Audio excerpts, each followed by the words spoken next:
ನಮಸ್ಕಾರ ಸ್ನೇಹಿತರೆ, ಆನಂದ್ ಅಷ್ಟವಿಜನ್ಗೆ ಸ್ವಾಗತ ಸುಸ್ವಾಗತ. ಈ ದಿವಸ ತುಲಾ ಲಗ್ನದ ಮುಂದುವರೆದ ಭಾಗವಾಗಿ ಇದು ಭಾಗ 2 ಅಂತ ನಾನು ಹೇಳ್ತೀನಿ.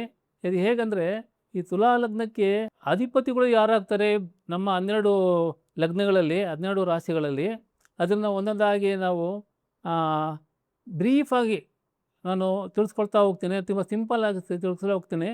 ಯಾಕಂದರೆ ಇದು ಇನ್ ಡೀಪ್ ಹೋದರೆ ಒಂದೊಂದು ಮನೆಯಿಂದಲೂ ಎಷ್ಟೋ ಭಾಗಗಳಾಗ್ಬಿಡುತ್ತೆ. ಹಾಗಾಗಿ ತುಲಾ ಲಗ್ನಕ್ಕೆ ಅಧಿಪತಿ ಶುಕ್ರ ಆಗ್ತಾನೆ.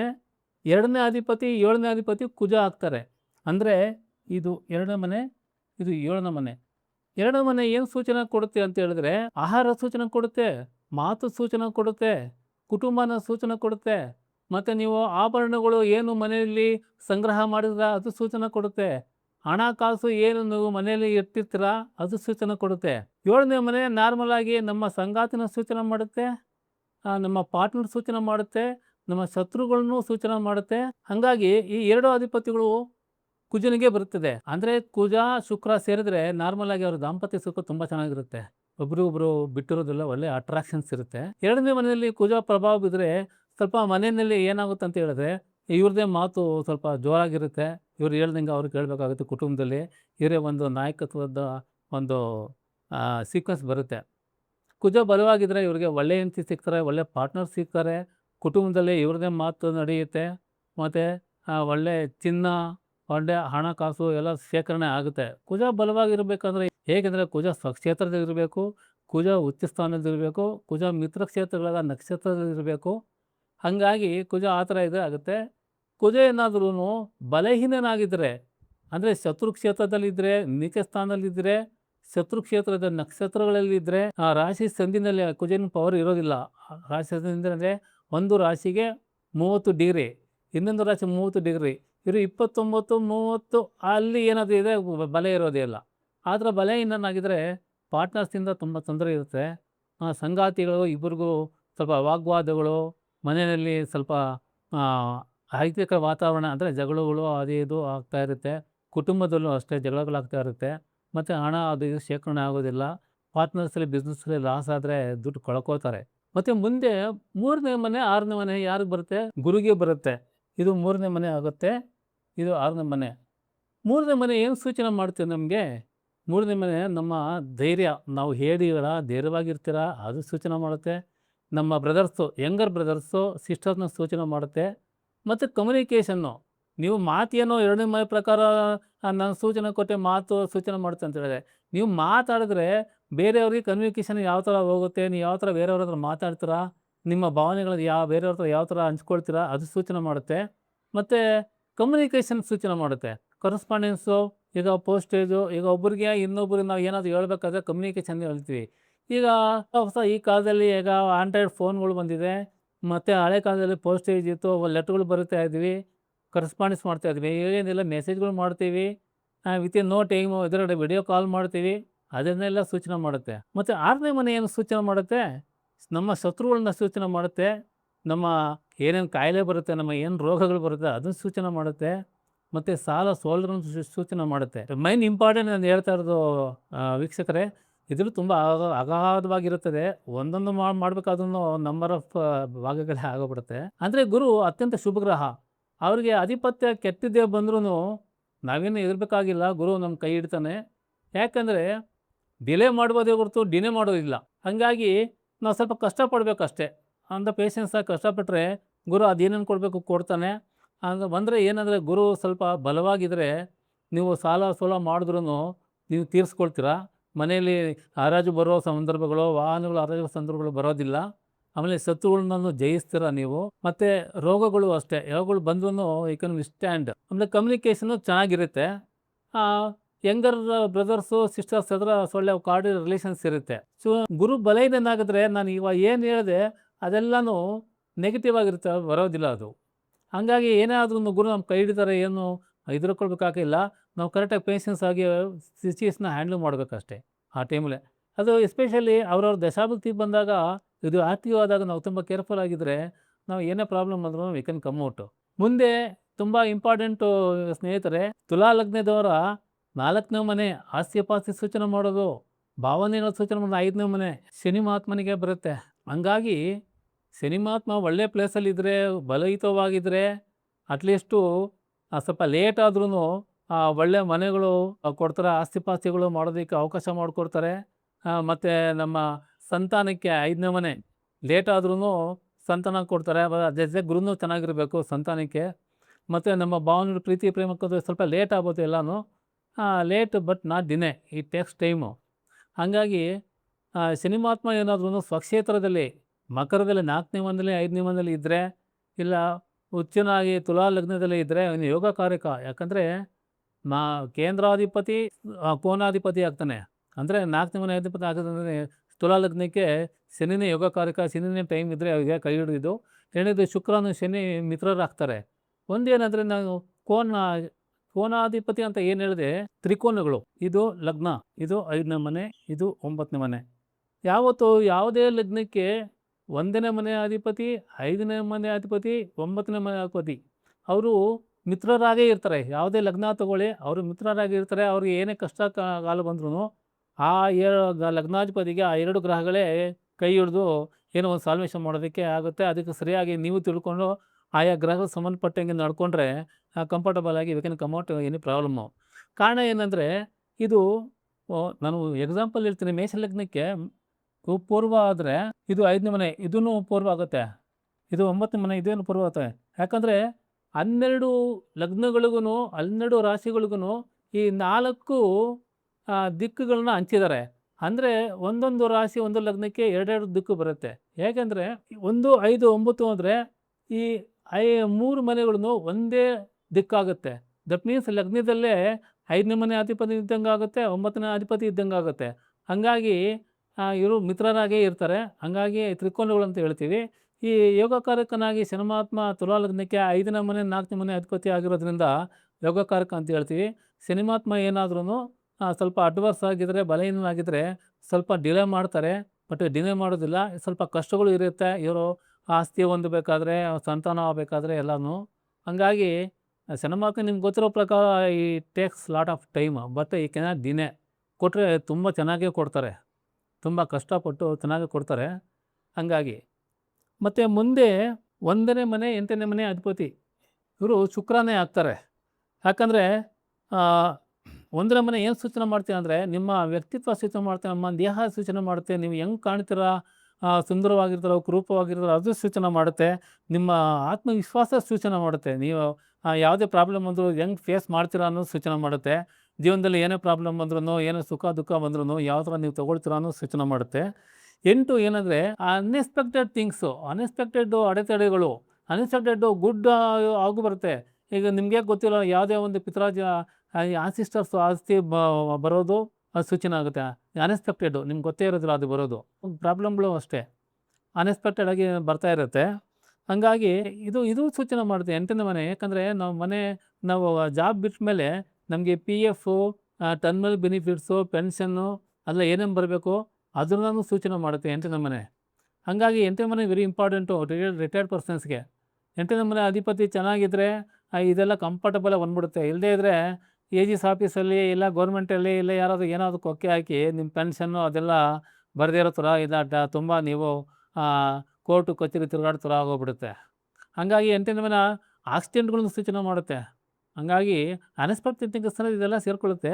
ಶುಕ್ರನ ಅಧಿಪತಿ ಆಗಿರೋದ್ರಿಂದ ಇವರು ತುಂಬ ಕೇರ್ಫುಲ್ ಆಗಿರಬೇಕು. ಎಷ್ಟೋ ಸಲ ಇವರೇನೇ ಇನ್ನೇನೋ ಮಾಡೋಕ್ಕೋಗಿ ಇವರು ಸ್ವಯಂಕೃತ ಅಪರಾಧ ಅಂತ ಹೇಳಿ ಆ ಥರ ಮಾಡ್ಕೊಳ್ಳೋ ಚಾನ್ಸಸ್ಸು ಇರುತ್ತೆ. ಆಮೇಲೆ ಇವ್ರಿಗೆ ಶುಕ್ರ ಬಲವಾಗಿದ್ದರೆ ನಾರ್ಮಲಾಗಿ ನೋಡೋಕ್ಕೆ ತುಂಬ ಆಕರ್ಷವಾಗಿ ಸುಂದರವಾಗಿರ್ತಾರೆ. ಸೊಸೈಟಿಯಲ್ಲಿ ಒಳ್ಳೆ ಸ್ಥಾನಮಾನ ಇರುತ್ತೆ. ಒಳ್ಳೆ ಹೈ ಬ್ರ್ಯಾಂಡೆಡ್ಡು ಹಾಗೆ ಪರ್ಸ್ನಾಲಿಟಿ ಇರೋದ್ರಿಂದ ಎಲ್ಲೇ ಯಾವುದೇ ಗುಂಪಲ್ಲಿ ಹೋದರೂ ಇವರು ಎದ್ದು ಕಾಣ್ತಾರೆ. ಎಲ್ಲರ ಗಮನನೂ ಇವರು ಸೆಳೀತಾರೆ. ಸಮಾಜದಲ್ಲೂ ಒಳ್ಳೆ ಗೌರವ ಇರುತ್ತೆ ಇವರಿಗೆ.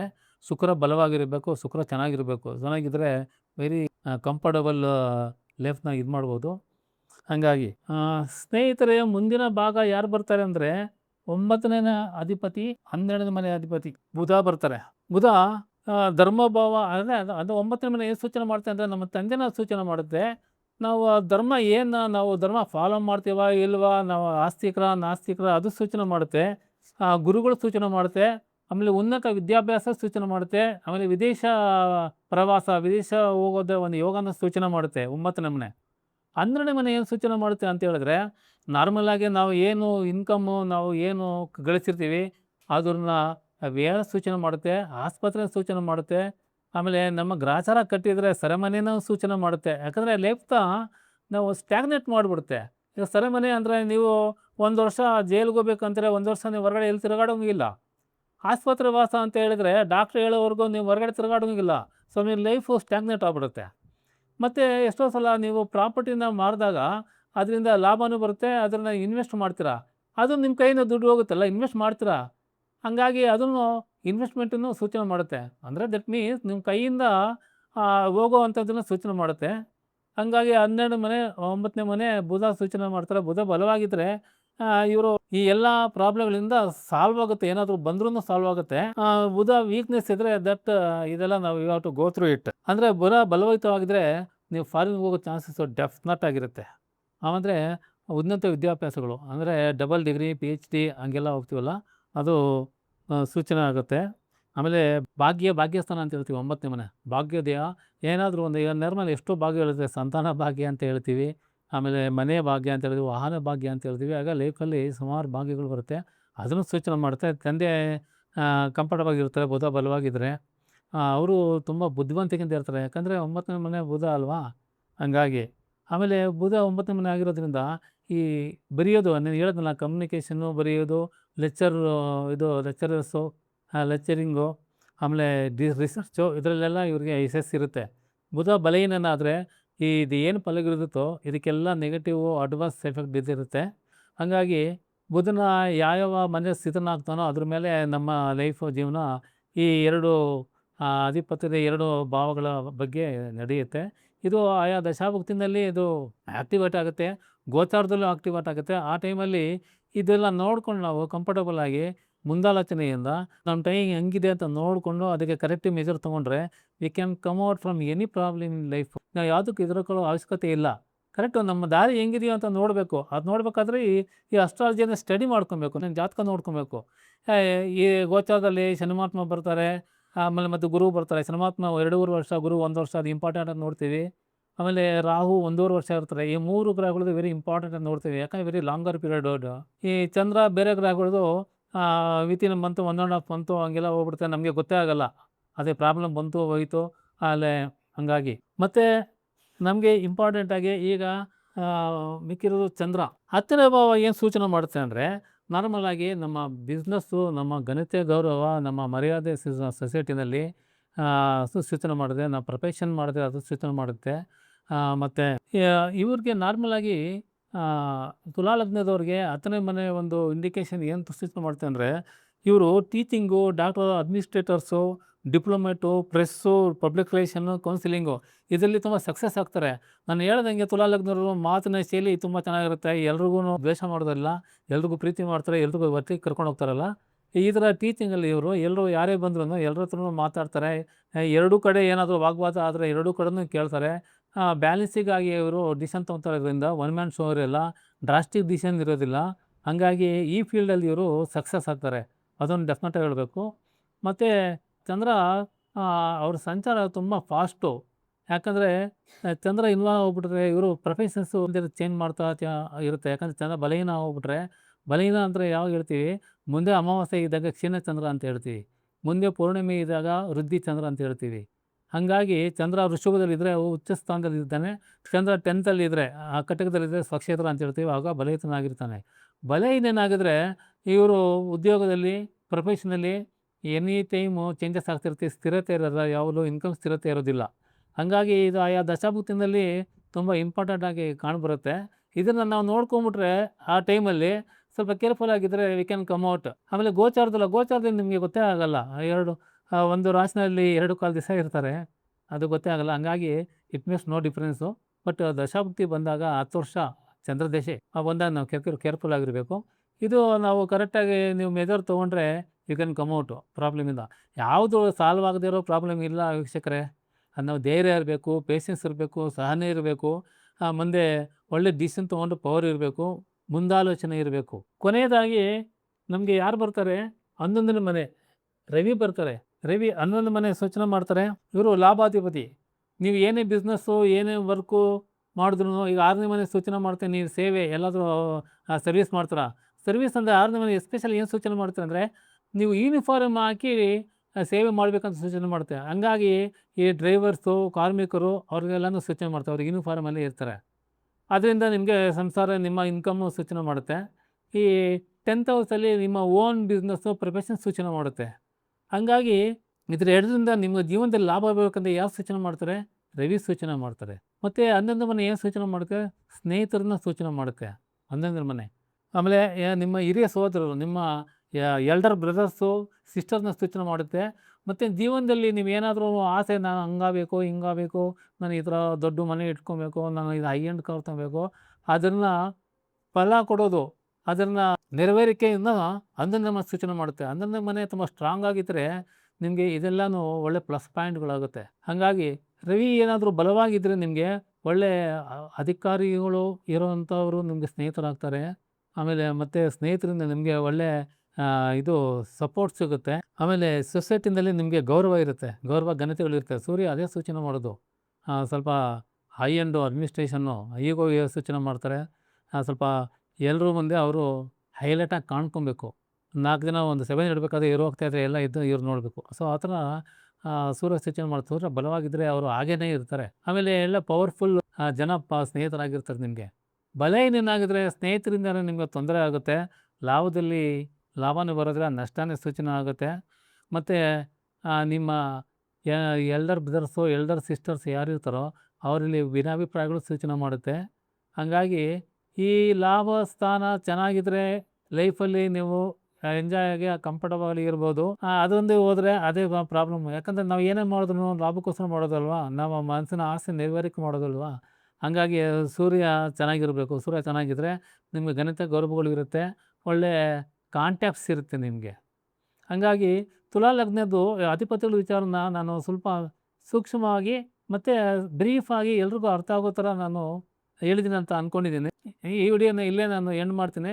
ಈ ವಿಡಿಯೋ ನಿಮ್ಗೆ ಇಷ್ಟ ಆಗಿದ್ದರೆ ಲೈಕ್ ಮಾಡಿ, ಶೇರ್ ಮಾಡಿ, ಸಬ್ಸ್ಕ್ರೈಬ್ ಮಾಡಿ.